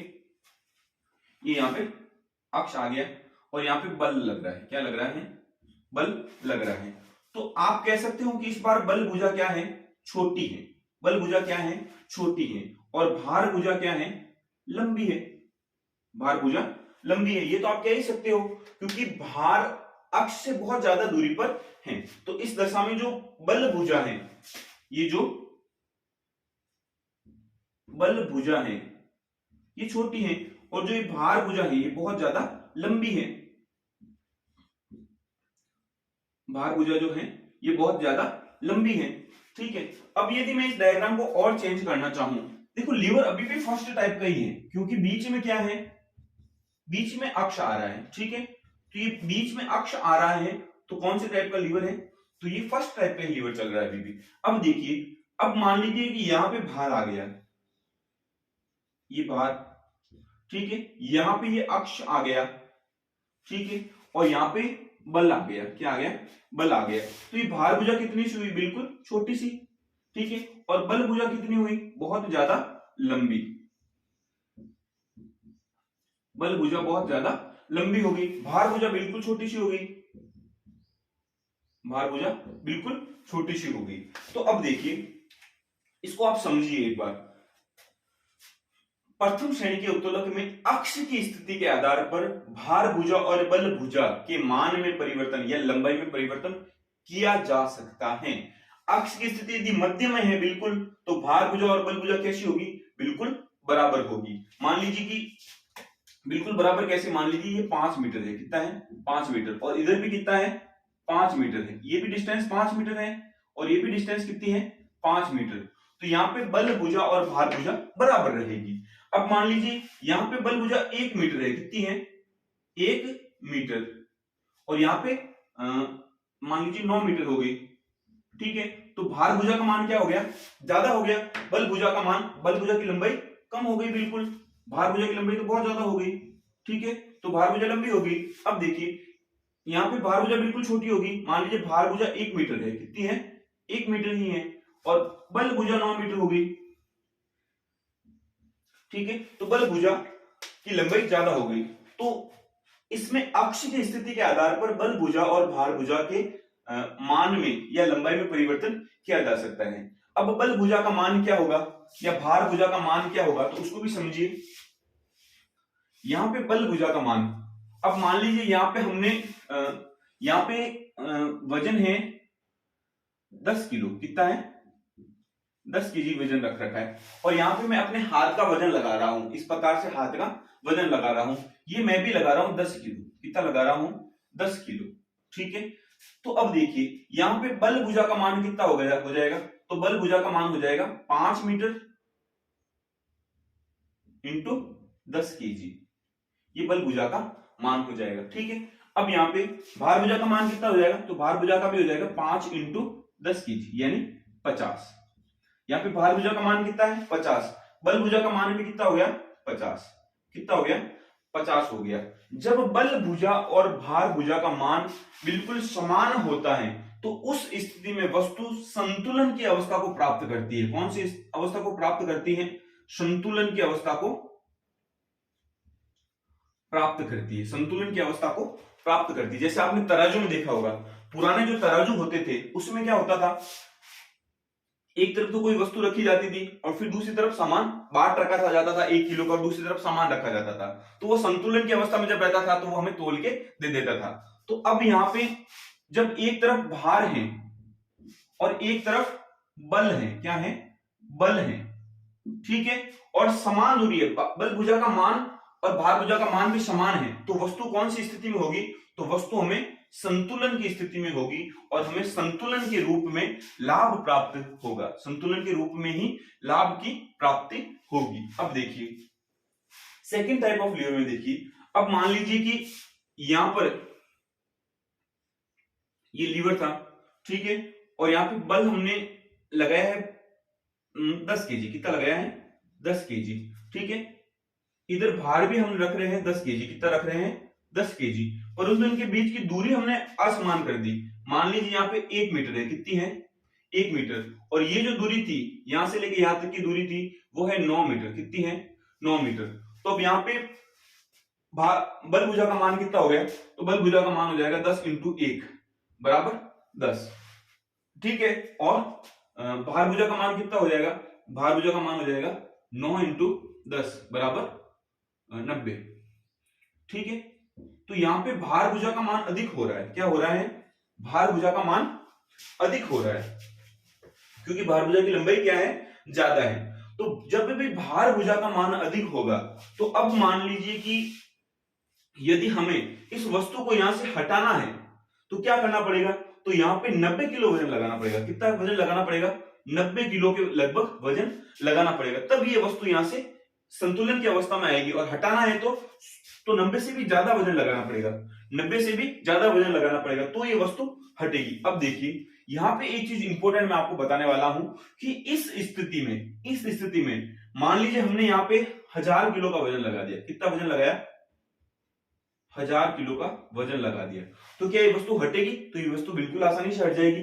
तो ये वस्तु किधर जाएगी, ऊपर की तरफ जाएगी। किधर जाएगी, ऊपर की तरफ जाएगी।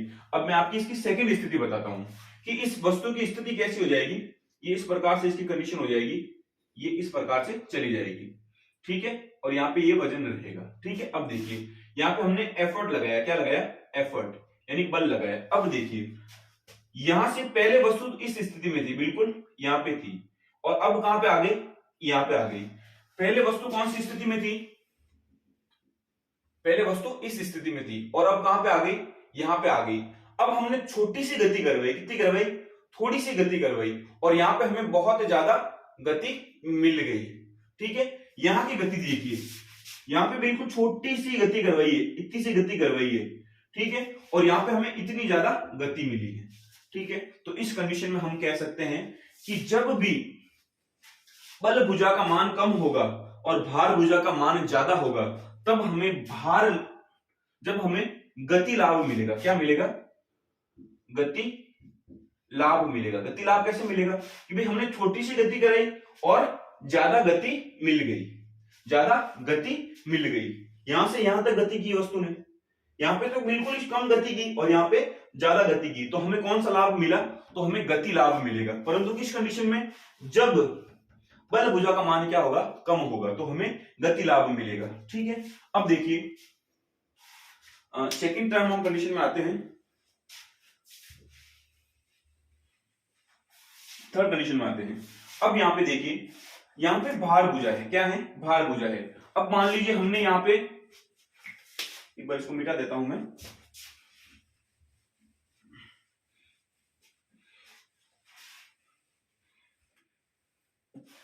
अब मान लीजिए हमने इस डायग्राम की बात कर रहे हैं, तीसरे डायग्राम की। इस प्रकार से हमारे पास लीवर है, एक तरफ तो भार ज्यादा है, यहां बीच में अक्ष है, ठीक है, और यहां पे बल लग रहा है। क्या लग रहा है, बल लग रहा है। मान लीजिए इसका भार है 10 केजी, कितना है, 10 केजी, ठीक है, और यहां पे इस भुजा की लंबाई है वो 2 मीटर है। कितनी है, 2 मीटर है, ठीक है, और ये भार भुजा की लंबाई तो होगी 2 मीटर, बल भुजा की लंबाई जो है वह है मान लो 8 मीटर। कितनी है, 8 मीटर, ठीक है। अब मान लीजिए हमने यहाँ पे भी 10 केजी वेट लगाया। कितना लगाया है, 10 केजी वेट लगाया है।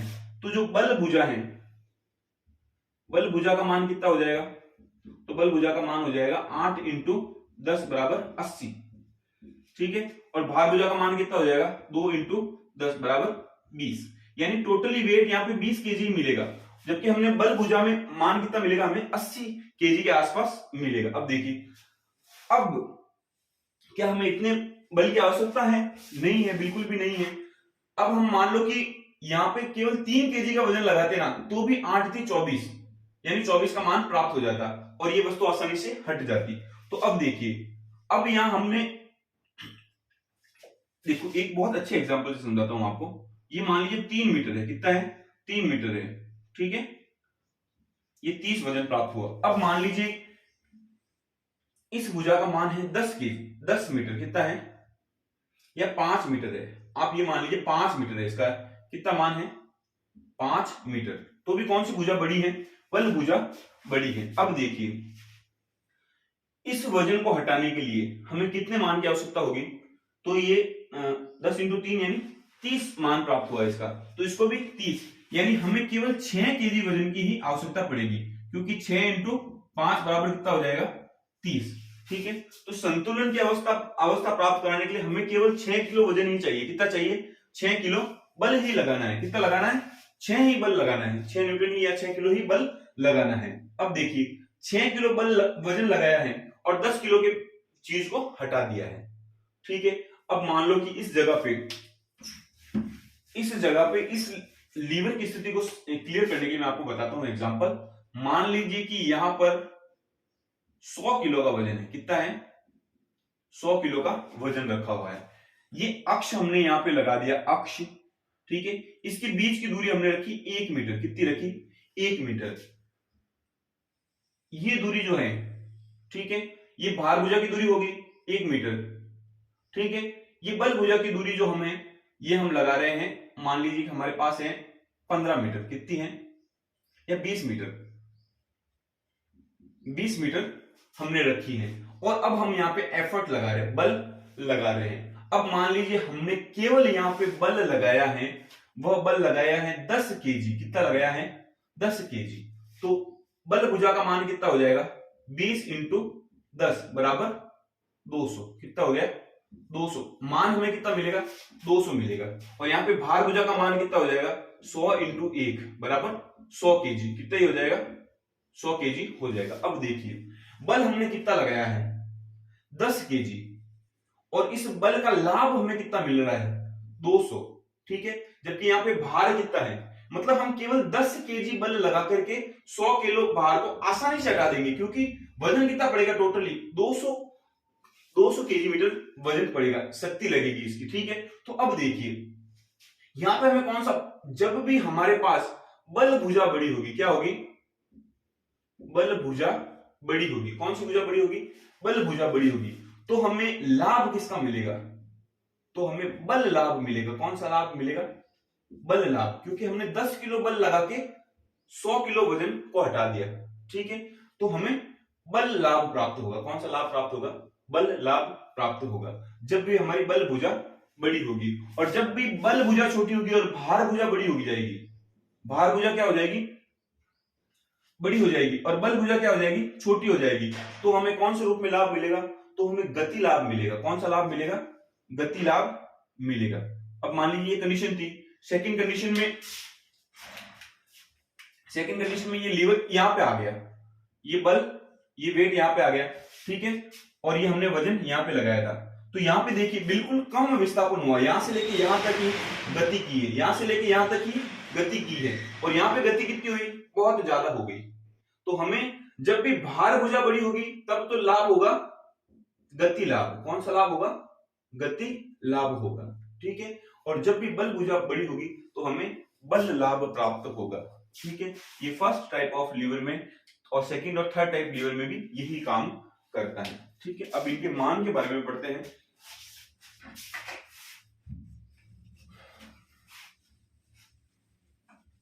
एक फॉर्मूला होता है, यांत्रिक लाभ का फॉर्मूला होता है। क्या फॉर्मूला होता है? यांत्रिकी लाभ।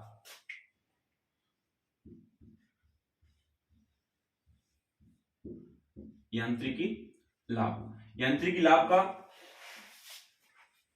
जो फॉर्मूला होता है वो कुछ इस प्रकार से होता है कि बल भुजा का मान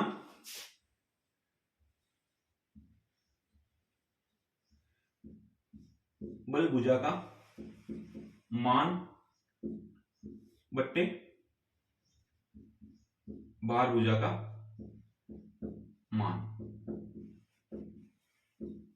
ठीक है, या फिर इंग्लिश में कह सकते हैं कि फोर्स आर्म और वेट आर्म। ठीक है, तो हमें यांत्रिकी लाभ प्राप्त हो जाएगा। तो अब देखिए यांत्रिकी लाभ किस प्रकार से प्राप्त होगा। तो देखिए इस कंडीशन को देखिए, सबसे पहली वाली कंडीशन को देखिए, वेट कितना है? बल भुजा का मान देखते हैं सबसे पहले। तो बल भुजा का मान कितना है? तो क्योंकि बल भुजा 5 मीटर की है और 10 केजी वजन हटा रही है, यानी बल भुजा का मान हो जाएगा 5 इंटू 10 बराबर 50। ठीक है, और भार भुजा का मान भी कितना है? 5 इंटू 10 बराबर 50। ठीक है, तो 50 बट्टा 50, यानी जो यांत्रिकी लाभ मिलेगा वह 5, वो 1 होगा। कितना होगा? 1। ठीक है, अब इसको समझिए, एक बार इसको समझिए। यहां पे यांत्रिकी लाभ कितना मिला? 1 मिला। ये फर्स्ट कंडीशन थी। ठीक है, अब देखिए सेकंड कंडीशन क्या आएगी, क्योंकि सेकंड कंडीशन में बल भुजा छोटी है और भार भुजा बड़ी है, तो बल भुजा का जो मान आ जाएगा वह आ जाएगा, मान लीजिए यहां पे भी 10 केजी है और 10 केजी ही हैं। तो जो बल भुजा का मान हो जाएगा वो तो हो जाएगा 1 इंटू 10 और भार भुजा का मान कितना हो जाएगा 9 इंटू 10। ठीक है, तो 1/9 1/9 की स्थिति प्राप्त हो जाएगी। तो हमें इस प्रकार से कुछ मान मिलेगा 1.1111 इस प्रकार से मान मिलेगा। तो 0.1111 इस प्रकार से मान हमें मिलेगा। ठीक है, तो यहां 1 से कम है, ये मान कितना है 1 से कम है, ये मान कितना है 1 से कम, कितना है 1 से कम है। ठीक है, ये सेकंड कंडीशन हो गई। अब देखिए थर्ड कंडीशन में यहां पे मान लीजिए 10 केजी बाहर है और यहां पे भी 10 केजी हमने ऊपर से वजन लगाया है। ठीक है, तो अब देखिए ये कितना हो गया, ये हो जाएगा 10 इंटू 9/10 इंटू 1 यानी 90/10 यानी 9/1 या 9, यानी ये 1 से ज्यादा है। ये कितना है 1 से ज्यादा है, तो 1 से अधिक। अब देखिए, अब हमें निष्कर्ष पे पहुंचे हैं एक, वो निष्कर्ष क्या है देखिए, जब बल भुजा और भार भुजा का मान समान होता है तो हमें यांत्रिकी लाभ 1 मिलता है या 1 के बराबर मिलता है। इस कंडीशन में हमें संतुलन प्राप्त होता है। क्या प्राप्त होता है, संतुलन की स्थिति प्राप्त होती है। ठीक है, ये एक कंडीशन आ गई। दूसरी कंडीशन देखिए, जब ऊपर था बल भुजा और नीचे थी भार भुजा, जब भार भुजा का मान अधिक एवं बल भुजा का मान कम होता है तो हमें यांत्रिकी लाभ 1 से कम मिलता है। दशमलव में मिल रहा है, बिल्कुल 0.1111 मिल रहा है। ठीक है, दशमलव में मिलता है तो 1 से कम मिलता है। और इस कंडीशन में हमने पहले पढ़ लिया है कि यांत्रिकी लाभ 1 से कम मिलेगा और साथ में लाभ कौन सा मिलेगा हमें, वो भी किस रूप में मिल सकता है यदि हम लाभ लेना चाहें तो इस समय हमें गति लाभ मिलेगा। कौन सा लाभ मिलेगा, गति लाभ मिलेगा। ठीक है, और जब बल भुजा का मान, ये बल भुजा का मान हो गया और ये भार भुजा का मान है, जब बल भुजा का मान ज्यादा या अधिक और भार भुजा का मान कम हो तो हमें यांत्रिक लाभ सदैव 1 से ज्यादा मिलेगा, क्योंकि 9 मिला है तो 1 से अधिक ही है। और इस समय हमें जो लाभ मिलेगा वो कैसा लाभ मिलेगा, हमेशा बल लाभ मिलेगा। कैसा मिलेगा, बल लाभ मिलेगा। तो ये 1 से अधिक मान, 1 से कम मान और 1 से अधिक मान यदि यांत्रिक लाभ के हैं तो वो फर्स्ट टाइप ऑफ लीवर में हो सकते हैं। तो अगर आपसे क्वेश्चन पूछा जाए कि फर्स्ट टाइप ऑफ लीवर में यांत्रिकी लाभ कितने हो सकते हैं, तो 1 के बराबर भी हो सकता है, 1 से कम भी हो सकता है और 1 से अधिक भी हो सकता है। यदि आपसे क्वेश्चन इस प्रकार से पूछे कि फर्स्ट टाइप के लीवर में लाभ कौन सा मिलेगा, तो 3 लाभ मिलेंगे। कितने लाभ मिलेंगे, पहला मिलेगा संतुलन के रूप में लाभ, दूसरा मिलेगा बल लाभ और तीसरा मिलेगा गति लाभ। कोई सा भी लाभ मिल सकता है। यानी वैसे तो गति और बल लाभ ही होते हैं, संतुलन तो एक अवस्था होती है, पर फिर भी लाभ, बल लाभ भी मिलता है, गति लाभ भी मिलता है और संतुलन या साम्य की अवस्था भी प्राप्त होती है। तो ये फर्स्ट टाइप ऑफ लीवर की बात हो गई। अब हम वापस से बात करेंगे सेकंड टाइप ऑफ लीवर की।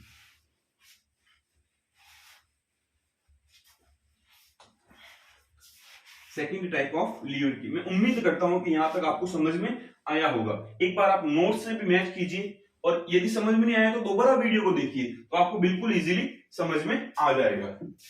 देखिए, अब हम बात करते हैं सेकंड टाइप ऑफ लीवर की। सेकंड टाइप ऑफ लीवर में क्या होता है,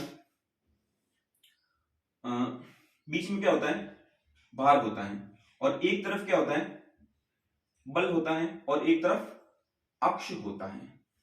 ये था, तो बस वही नॉर्मल सी बात है कि अक्ष से, डायग्राम को मैं चेंज करूंगा थोड़ा, आपको आसानी से समझ में आ जाएगा। देखिए, बड़ा बना देते हैं थोड़ा। देखिए, बीच में क्या है, भार है, बीच में क्या है, भार या वेट है। ठीक है, एक तरफ क्या है, एक तरफ है बल, एक तरफ क्या लग रहा है, बल।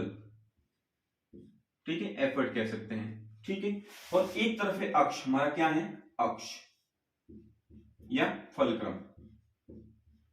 अब देखिए, जब हमने डेफिनेशन पढ़ा था तो ये पढ़ा था कि भार भुजा क्या होती है, भार की अक्ष से दूरी क्या कहलाती है, भार भुजा कहलाती है। बिल्कुल इजी। और बल की अक्ष से दूरी क्या कहलाती है, बल की अक्ष से दूरी क्या कहलाती है, बल भुजा कहलाती है। ठीक है, लीवर कौन से टाइप का पढ़ रहे हैं हम?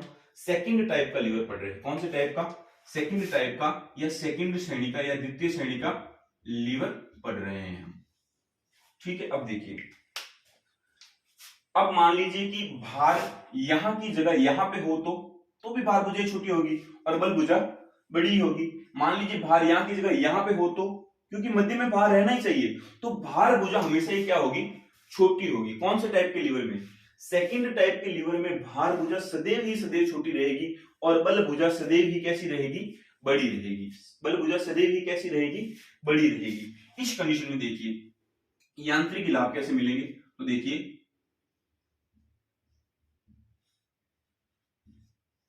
यांत्रिकी लाभ का फॉर्मूला क्या था? बल भुजा का मान बट्टा भार भुजा का मान।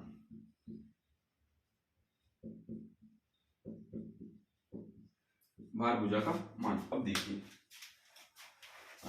बल भुजा का मान बटा भार भुजा का मान। अब ये तो आपको क्लियर हो गया कि सेकंड टाइप के लीवर में भार भुजा हमेशा छोटी रहेगी और बल भुजा हमेशा बड़ी ही रहेगी। अब देखिए यांत्रिक लाभ क्या होता है। अब मान लीजिए कि भार हमने ले रखा है 10 केजी। कितना ले रखा है? 10 केजी। बल भी हमने ले रखा है 10 केजी। कितना ले रखा है? 10 केजी। यहाँ पे भार भुजा का जो मान, भार भुजा की लंबाई है वह है 5 मीटर। कितनी है? 5 मीटर। और बल भुजा की लंबाई भी कितनी है? बल भुजा की लंबाई क्योंकि ज्यादा होनी चाहिए तो 10 मीटर है। कितनी है? 10 मीटर है। अब देखिए, अब यांत्रिकी लाभ हम जब प्राप्त करेंगे, यांत्रिकी लाभ का फॉर्मूला बल भुजा का मान बटा भार भुजा का मान। तो बल भुजा का मान कितना हो जाएगा? तो 10 इंटू 10, 10 इंटू 10। ठीक है, ये हो गया बल भुजा का मान। और भार भुजा का मान कितना हो जाएगा? 10 इंटू 5, 10 इंटू 5 यानी 100 बट्टे 50, 2। कितना? 2। आंसर कितना है हमारे पास में? 2। यांत्रिक लाभ कितना मिलेगा? 2। अब ये 1 से अधिक है तो इस कंडीशन में हमेशा यांत्रिक लाभ कैसे मिलेगा? 1 से अधिक मिलेगा। कितना मिलेगा? 1 से अधिक। सेकंड टाइप के लीवर में यांत्रिक लाभ सदैव 1 से अधिक मिलेगा। कितना मिलेगा? 1 से अधिक मिलेगा। यानी कि हम 10 किलो का बल लगा के 10 किलो का बल लगा के 100 किलो तक के भार को हटा सकते हैं। कितना हटा सकते हैं? यदि बीच में यहाँ पे यदि हमने इस भुजा को 1 मीटर कर दिया। कितना कर दिया? 1 मीटर कर दिया। ठीक है, 1 मीटर कर दिया और यहां पे हमने भार रख दिया 100 केजी। कितना रख दिया? 100 केजी। ठीक है, तो 1 इंटू 100, भार भुजा का मान कितना हो जाएगा? 1 इंटू 100। और बल भुजा तो कितनी थी पहले? 10 इंटू 10 थी तो 100। ठीक है, तो 100 बटा 100 यानी 1। ठीक है, अब देखिए 10 किलो बल लगा के भी, यहां पे इसको छोड़ो। ठीक है, हम 10 किलो यदि बल लगा रहे हैं, कितना लगा रहे हैं? 10 किलो बल लगा रहे हैं, फिर भी हम कितने भार को हटा पा रहे हैं? 100 किलो भार को हटा पा रहे हैं। तो यहाँ पे लाभ किस रूप में मिलेगा? बल के रूप में लाभ मिलेगा। किसके रूप में मिलेगा? बल के रूप में लाभ मिलेगा। तो हम कह सकते हैं कि मान सदैव कितना होगा? 1 से अधिक होगा, 1 प्लस ही होगा मान। और लाभ किस रूप में मिलेगा? लाभ हमें बल के रूप में मिलेगा। किसके रूप में मिलेगा? तो सेकंड टाइप ऑफ लीवर में हमेशा भार भुजा छोटी रहेगी, बल भुजा बड़ी रहेगी। लाभ बल के रूप में मिलेगा और जो यांत्रिक लाभ है वो सदैव 1 से अधिक ही मिलेगा। ठीक है, तो यहां तक आपको समझ में आ गया होगा। देखो समान बल की कंडीशन में बता रहा हूं। मान लो यहाँ पे 10 किलो वजन है और यहाँ पे 10 किलो ही भार हटाना है हमें, तो आसानी से हटा पाएंगे। ठीक है, उस कंडीशन में यदि वजन को बढ़ा दे तो वो बात अलग हो जाएगी फिर। ठीक है, अभी आपको इतना ही समझना है बस कि समान बल लगा करके समान भार को यदि हटाना तो आसानी से हटा पाएंगे। तो हमें लाभ किस रूप में मिलेगा? बल के रूप में मिलेगा। कौन किसमें? सेकंड टाइप ऑफ लीवर में। अब हम बात करेंगे थर्ड टाइप ऑफ लीवर की।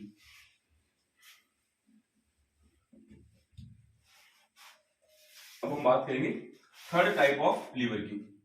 देखिए थर्ड टाइप ऑफ लीवर में तृतीय श्रेणी के उत्तोलक में क्या होगा कि बीच में क्या आ जाएगा? बीच में आ जाएगा बल और एक साइड में क्या हो जाएगा? अक्ष और एक साइड में आ जाएगा भार। ठीक है, तो अब देखिए बल भुजा कैसे हो जाएगी?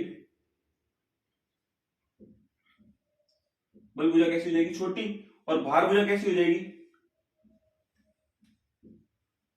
भार भुजा बड़ी हो जाएगी। मान लीजिए बल भुजा है 1 मीटर, ठीक है, और भार भुजा है 5 मीटर, ठीक है। बल लगा रहे हैं यहाँ पे भी 10 kg और यहाँ पे भी लगा रहे हैं 10 kg, ठीक है। अब देखिए वजन भी 10 kg है, बल भी हमने 10 kg लगाया है, बल भुजा का मान कम ही रहता है, तो ये तो क्लियर हो ही गया कि बल भुजा क्या रहेगी? छोटी रहेगी। बड़ी कौन रहेगी? भार भुजा रहेगी।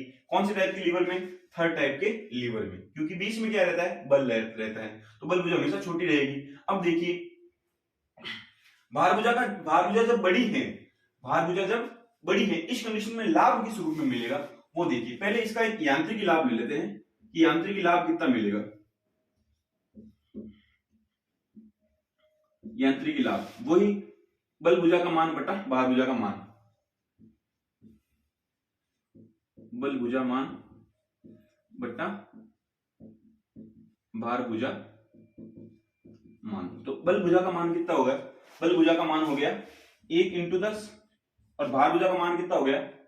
5 × 10, ठीक है। तो लाभ 10/50, ठीक है। तो 0.2 लाभ मिलेगा। कितना मिलेगा? 0.2, ठीक है। तो अब 0.2 या 0.2 के रूप में लाभ मिल रहा है, ठीक है, 0.2 के रूप में लाभ मिल रहा है, ठीक है। तो 0.2 के रूप में जब लाभ मिलेगा तो ये 1 से कम है, 1 से क्या है? 1 से कम। तो तीसरे टाइप के लीवर में सदैव यांत्रिक लाभ जो मिलेगा वो कितना मिलेगा? 1 से कम ही मिलेगा। 1 से क्या मिलेगा? कम मिलेगा। अब देखिए यहां पे एक चीज ध्यान देने लायक है, ये यहाँ पे अक्ष, इसको थोड़ा ध्यान से देखना आप, ठीक है। ये यहाँ पे बल है, ये क्या है? बल है। इस बार मैं बल नीचे से रिप्रेजेंट कर रहा हूं, ठीक है। और यहाँ पे भार है, क्या है?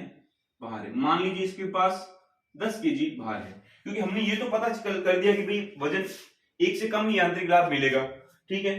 अब मान लीजिए कि हमने इस उत्तोलक को गति करानी है, क्या करनी है? इस वजन को गति करानी है, ठीक है।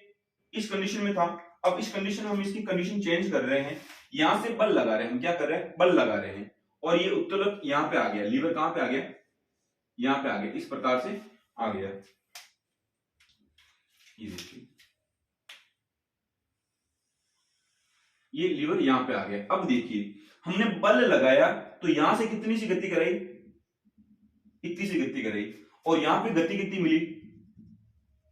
इतनी गति मिली, ठीक है। ये देखिए इतनी सी गति मिली, यहां से हमने गति कितनी कराई? इतनी सी कराई, ठीक है। तो लाभ कौन सा मिला? बिल्कुल कम गति कराकर हमने ज्यादा गति करवा दी, ठीक है। तो यहां पे लाभ कौन सा मिला? तो लाभ हमें मिला गति लाभ। कौन सा मिला? गति लाभ। ये मान तो 1 से कम रहेगा, यांत्रिक लाभ तो 1 से कम रहेगा, और लाभ किस में मिलेगा? गति लाभ मिलेगा। कौन सा लाभ मिलेगा? गति लाभ। कौन से लीवर में? थर्ड टाइप ऑफ लीवर में। तो एक बार इंडेक्स बनाते हैं, इंडेक्स से आपको बिल्कुल आसानी से समझ में आ जाएगा। यहाँ पे लगभग लीवर आपका खत्म हो ही गए हैं, कुछ एग्जाम्पल है और इसको अनुप्रयोग है वो कैसे करना है वो मैं आपको बताऊंगा अभी।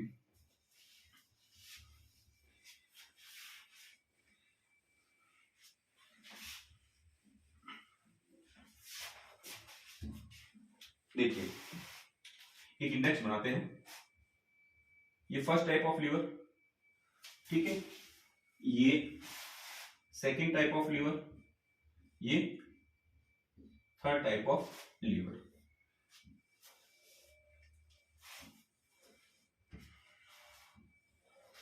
अब देखिए सबसे पहले हम लिखते हैं मध्य में क्या रहेगा, ठीक है।